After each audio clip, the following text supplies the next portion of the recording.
Okay बच्चों, तो आज हम लोग इलेक्ट्रोस्टैटिक्स का थर्ड वीडियो बनाने वाले हैं, डिस्कस करने वाले हैं। तो इसमें बच्चों हम लोग कूलम्स लॉ पढ़ेंगे। इससे पहले मैं 2 वीडियो बना चुका हूँ। उसमें मैंने चार्ज एंड इट्स प्रॉपर्टी और दूसरे में मेथड ऑफ चार्जिंग के बारे में डिस्कस किया है। तो इसको देखने से पहले आप वो देख लें। कंडक्टर नॉन कंडक्टर के बारे में भी कुछ बेसिक बातें डिस्कस करी हैं। तो इसमें हम लोग बहुत ही इम्पॉर्टेंट कॉन्सेप्ट और लॉ डिस्कस करने वाले हैं, कूलम्स लॉ। ठीक है, तो आइए डिस्कस करते हैं। तो कूलम्स लॉ एक एक्सपेरिमेंटल लॉ है जो कि एक्सपेरिमेंटल बेसिस पे इस्टेब्लिश किया गया है। ठीक है, एक्सपेरिमेंटल ऑब्जर्वेशंस पे। तो ये लॉ, इस लॉ के according 2 point charge Q1 Q2, अगर 2 पॉइंट चार्ज हम d डिस्टेंस पे ले लें, r डिस्टेंस पे, तो 2 पॉइंट चार्ज अगर r डिस्टेंस पे हैं, तो according to this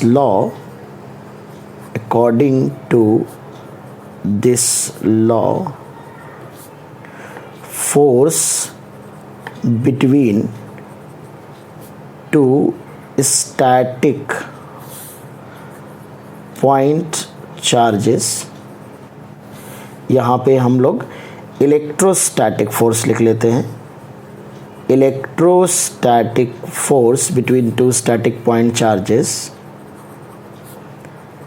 is given by F equal to 1/4 pi epsilon naught Q1 Q2 by R square in free space। ठीक है बच्चों, तो इस लॉ के अकॉर्डिंग कूलम्स ने ये पाया कि इलेक्ट्रोस्टैटिक फोर्स 2 पॉइंट चार्ज के बीच में जो इलेक्ट्रोस्टैटिक फोर्स लगता है वो उनके चार्जेस के मैग्नीट्यूड के प्रोडक्ट के डायरेक्टली प्रोपोर्शनल होता है। इसे आप थ्योरेटिकली लिख सकते हो, कभी कुछ ज़्यादा नंबर ऑफ लाइंस में लिखना है, और उनके बीच की डिस्टेंस के स्क्वायर के इन्वर्सली प्रोपोर्शनल होता है। और ये एक प्रोपोर्शनलिटी कांस्टेंट आता है 1/4 पाई एप्सिलॉन नॉट। इसे मैं k से भी शॉर्ट में रिप्रेजेंट कर देता हूँ। The whole constant is represented by k sometimes. तो k Q1 Q2 by R square. यहाँ पर एफ पाई आप समझते हो, एप्सिलॉन नॉट जो है हमारा, this is called permittivity of free space. Permittivity of free space, ठीक है ना। और इस 1/4 पाई एप्सिलॉन नॉट की जो वैल्यू होती है वो होती है 9 × 10⁹। अगर यूनिट हम देखेंगे तो it is newton metre square upon coulomb square. ठीक है, एप्सिलॉन नॉट की भी वैल्यू जो होती है, हालांकि ये वैल्यू गिवन होती है 8.85 × 10⁻⁻12, और एप्सिलॉन नॉट की अगर वैल्यू हम निकालेंगे so it is coulomb square upon newton into metre square. तो ये हमारा ओवरऑल कूलम्स लॉ है बच्चों। ठीक है ना, तो ये हमारा 2 पॉइंट चार्ज के बीच में जो फोर्स लगता है r डिस्टेंस पे उसको बताता है। ठीक है, तो इसमें कुछ इंपॉर्टेंट बातें हम लोग डिस्कस करने वाले हैं। सबसे पहले तो कि it is applicable for 2 point charges, मतलब पॉइंट चार्जेस होने चाहिए। अब यहाँ पे बच्चों पॉइंट चार्ज के 2 मीनिंग हो सकते हैं। एक तो मैथमेटिकल मीनिंग पे अगर हम पॉइंट पे जाएंगे तो इट इज़ डायमेंशनलेस क्वांटिटी, जिसका लेंथ या वॉल्यूम या एरिया निग्लिजिबल हो। बट फिजिक्स में जनरली क्या है, इस लॉ को जब हम अप्लाई करते हैं तो पॉइंट चार्ज का थोड़ा डिफरेंट मीनिंग हम समझते हैं। It's not like a point in mathematics, right. तो point in mathematics has no dimension, no volume, no area, no length, right, dimensionless होता है। बट यहाँ पर जो पॉइंट चार्ज है, तो पॉइंट चार्ज किसे कंसीडर करेंगे, तो आइए देख लेते हैं थोड़ा सा। तो पॉइंट चार्ज बेटा हम उसे कंसीडर करेंगे जिसकी डायमेंशन r के रिस्पेक्ट में, ये जो हमारा r है, जो डिस्टेंस है दोनों पॉइंट चार्ज के बीच में, ये r हमने लिखा है, इसके रिस्पेक्ट में अगर बॉडी का साइज है ना निग्लिजिबल है। ऑफ कोर्स अगर चार्ज है तो मास होगा, मास पे ही चार्ज होता है, ठीक है ना। तो किसी बॉडी पे ही चार्ज होता है, तो अगर कोई छोटी सी बॉडी भी है तो निग्लिजिबल साइज तो नहीं होगा। या मैं कह दूं पॉइंट साइज लेस या डायमेंशन लेस तो नहीं होगी, there will be some size, भले ही बहुत छोटा हो बेटा वो। तो पॉइंट चार्ज का मीनिंग क्या है, फिर हम कैसे अप्लाई करेंगे यहाँ? तो पॉइंट चार्ज का मीनिंग है कि जो साइज होना चाहिए बॉडी का, साइज या जो भी डायमेंशन है, एरिया, वॉल्यूम, लेंथ, कुछ भी कह सकते हो, must be very small as compared to the distance between the charges। मतलब जो अगर बॉडी के जो भी आप पॉइंट चार्ज या बॉडी ले रहे हो, स्मॉल बॉडी ले रहे हो, उनका अगर साइज उन दोनों के बीच के डिस्टेंस के रिस्पेक्ट में बहुत नेग्लिजिबल है, तो you can treat that body as a point charge. ठीक है, तो ये पॉइंट चार्ज का यहाँ पे बच्चों मतलब है, और वहाँ पे हम ये अप्लाई कर सकते हैं। ठीक है, अब आप सभी लोग जानते हो कि फोर्स की डायरेक्शन अगर हमें देखनी हो तो हम कैसे देखेंगे? तो जो लाइक चार्जेस हैं वो रिपेल करते हैं एक दूसरे को, अनलाइक चार्जेस जो हैं वो अट्रैक्ट करते हैं।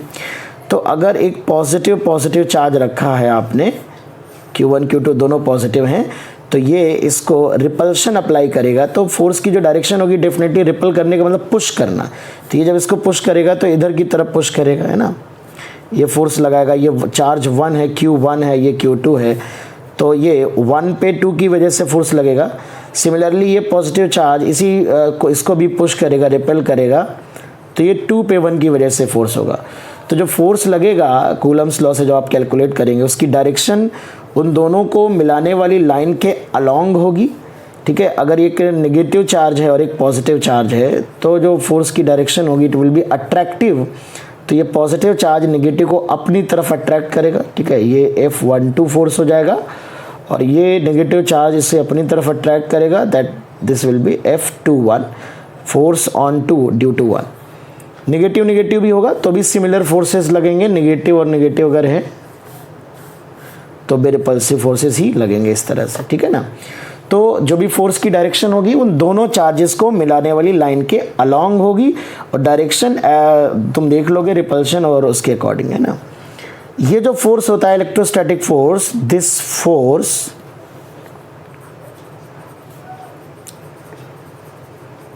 फॉलोज न्यूटन्स थर्ड लॉ, है ना। इसको मेंशन करना इसलिए ज़रूरी है क्योंकि इलेक्ट्रोमैग्नेटिज्म में कहीं कहीं न्यूटन के लॉ जो होते हैं जो 100% वैलिड नहीं होते हैं, वायलेट हो जाते हैं, तो it is necessary to mention that कि यहाँ पर जो ये फोर्स है ये न्यूटन के लॉ फॉलो करता है कि नहीं, तो it follows Newton's third law मैं कह सकता हूँ। ठीक है, इसका ये मतलब हुआ कि जो 1 पे 2 की वजह से फोर्स होता है, ये एक्शन रिएक्शन फोर्सेस कह सकते हो, उसका इक्वल एंड अपोजिट होता है 2 पे 1 की वजह से। तो F12 equal to F21 minus times F21, ये बच्चों तुम अप्लाई कर सकते हो, right.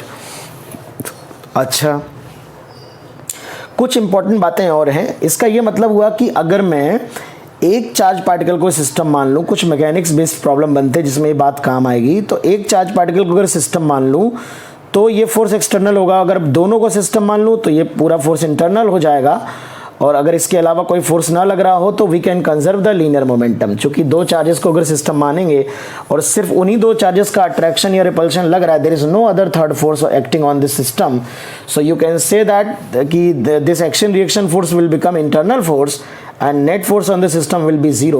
In that case we can conserve the linear momentum of the system. Okay बच्चों, एक और important point है जो हम देख सकते हैं कि if charges are moving, अगर charges move कर रहे हैं बच्चों,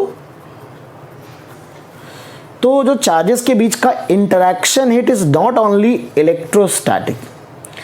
ये पाया गया है कि अगर चार्जेस मूविंग हैं तो उन पे जो नेट फोर्स होता है वो चेंज हो जाता है, और जो नेट फोर्स होता है it is not exactly equal to the force that is given by the Coulomb's law. ठीक है, तो ऐसा क्यों होता है बेटा? तो ऐसा इसलिए होता है कि देखा गया है कि there is some other force also acting on the charges when charges are moving. तो जब चार्जेस मूव करने लगते हैं, सपोज Q1 चार्ज है, ये V1 वेलोसिटी से मूव कर रहा है, कोई Q2 चार्ज है, ये V2 वेलोसिटी से मूव कर रहा है, तो एक चार्ज पे दूसरे चार्ज की वजह से इलेक्ट्रोस्टैटिक फोर्स तो लगता ही लगता है, आर डिस्टेंस है, साथ ही साथ मैग्नेटिक फोर्स भी लगने लगता है, ठीक है ना। मतलब कुछ और एक दूसरे डिफरेंट फोर्स होता है जो कि पूरी तरह से अलग होता है इलेक्ट्रोस्टैटिक से। यानी कि जब उस सिचुएशन में किसी भी चार्ज पे 1-2 पे जो फोर्स लगेगा, it is electrostatic force and magnetic force, है ना, दोनों फोर्स लगेंगे बेटा।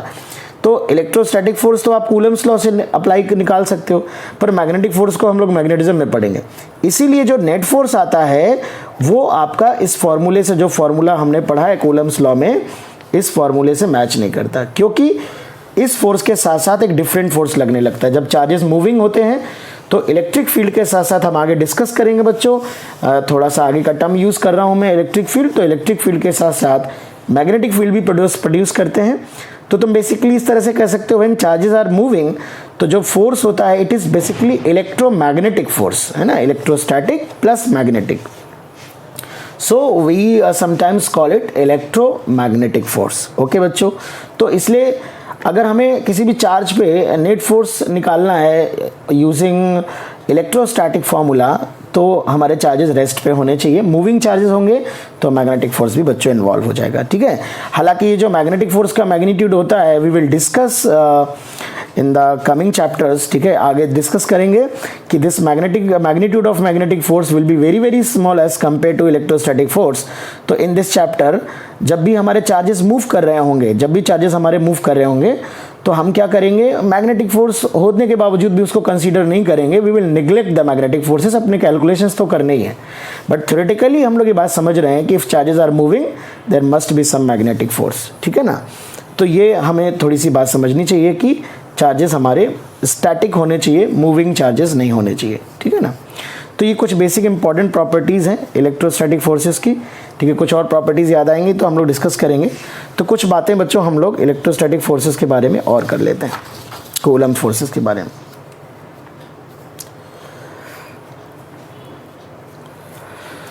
तो जो कूलम्ब फोर्स होता है ये सुपरपोजिशन प्रिंसिपल फॉलो करता है, ठीक है ना। तो सुपरपोजिशन प्रिंसिपल क्या है वो भी देख लेते हैं। सुपरपोजिशन प्रिंसिपल,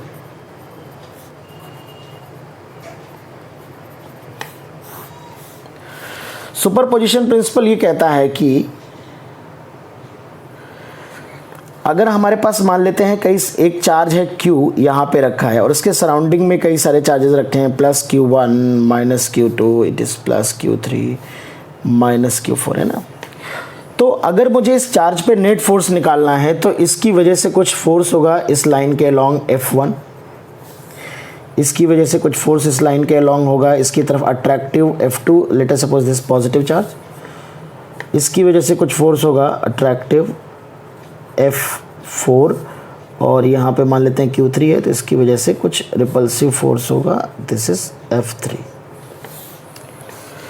तो सुपरपोजिशन प्रिंसिपल ये कहता है कि अगर एक चार्ज पे मल्टीपल चार्जेस सराउंडिंग में रखे और फोर्स अप्लाई कर रहे हैं तो net force on the charge Q is given by F1 plus F2 plus F3 plus F4।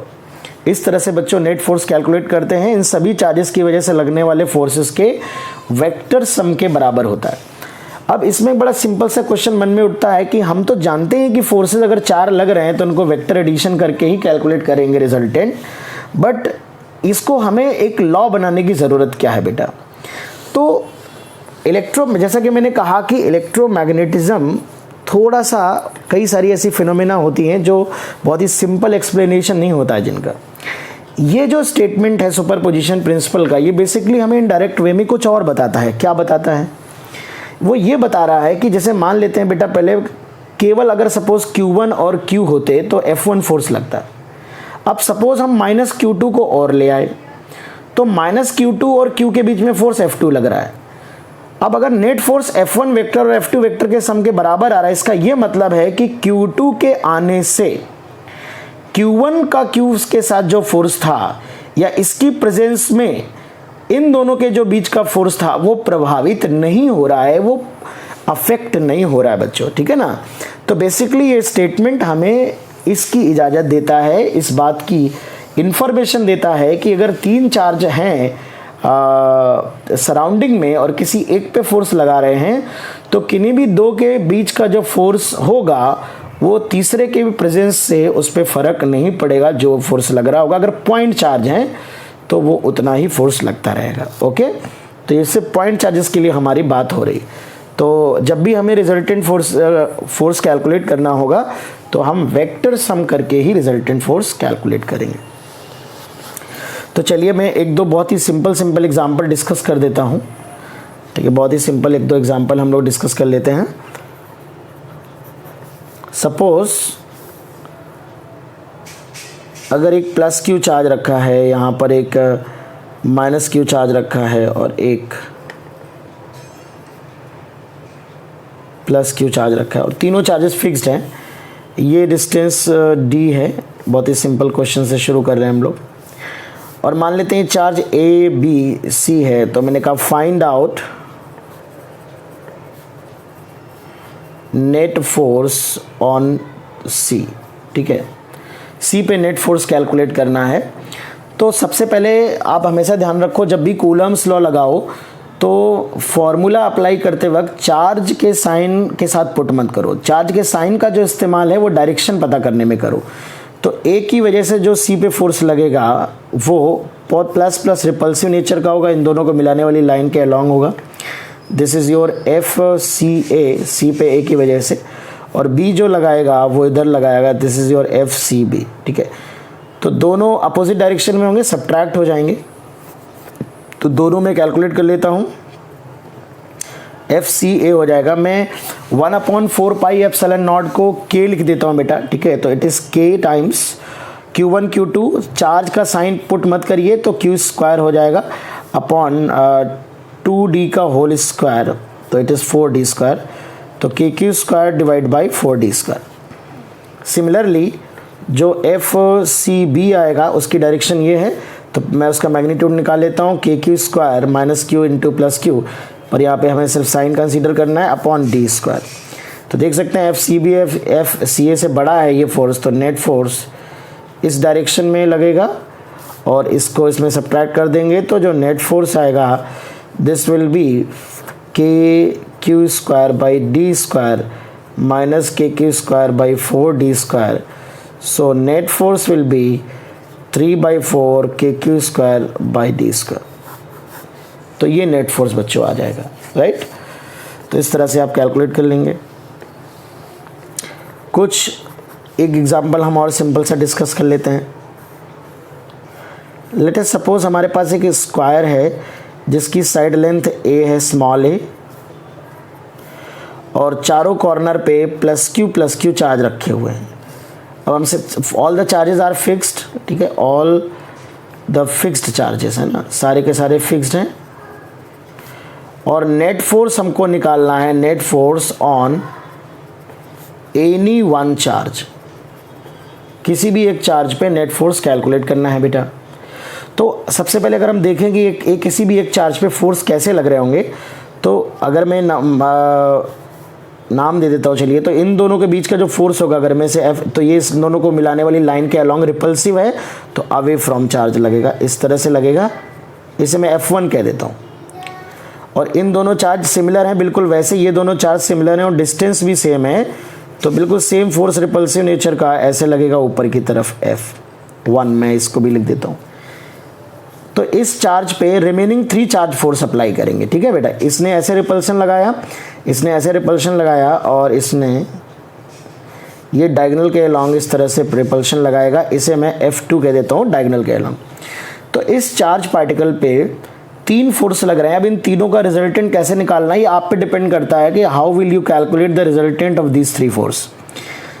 एक तरीका तो ये है कि आप सबको इसे वाई एक्सेस एक्स एक्सेस मान लीजिए, सबको आई जे में लिख लीजिए, ऐड कर लीजिए, देन मैग्नीट्यूड निकाल लीजिए। बट ये सिंपल तरीका नहीं है। सबसे सिंपल तरीका मुझे ये लग रहा है कि अगर आपका एक फोर्स ये है F1 और एक फोर्स F1 ही ये है, तो पहले आप सिर्फ इन 2 का रिजल्टेंट निकालिए। तो इन 2 का resultant by parallelogram law under root, ये 90 डिग्री एंगल है, F1 square plus F1 square, तो F1 अंडर रूट 2 ये रिजल्टेंट आ जाएगा, जिसकी जो डायरेक्शन होगी, ये चूँकि एंगल से वैल्यू बराबर है तो ये 45 डिग्री होगी। इसका मतलब है कि इन दोनों का रिजल्टेंट इस डायरेक्शन में होगा और उसी डायरेक्शन में F2 है तुम्हारा। तो आप देख सकते हो कि जो नेट फोर्स का मैग्नीट्यूड आएगा वो F1√2 प्लस F2 के बराबर आएगा। अब F1 F2 की वैल्यू पुट कर देते हैं तो F1 जो है इन दोनों के बीच का फोर्स या इन दोनों के बीच का फोर्स है जो होगा KQ²/A² इंटू √2, ये √2 है। और F2 इन दोनों के बीच का फोर्स है तो ये हो जाएगा KQ²/√2A का होल स्क्वायर। ठीक है, तो यहाँ से अगर मैं KQ²/A² कॉमन ले लूँ तो this is √2 plus 1/2। This is the net force acting on this point charge.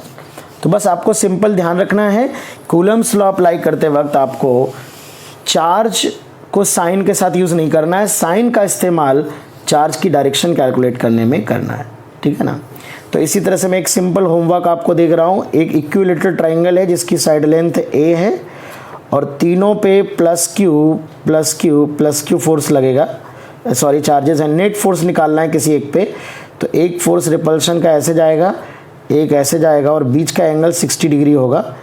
30-30 कर सकते हो, कंपोनेंट कर सकते हो या पैरेललोग्राम लॉ से कैलकुलेट कर ले लेना इनका रिजल्टेंट वेक्टर जो आएगा। तो इसको आप करके इसका आंसर निकाल लेना। अगर कोई प्रॉब्लम हो तो डाउट में मुझसे पूछ लेना। ओके, तो नेक्स्ट वीडियो में हम फर्दर और इस पे बहुत अच्छे एग्जाम्पल डिस्कस करेंगे।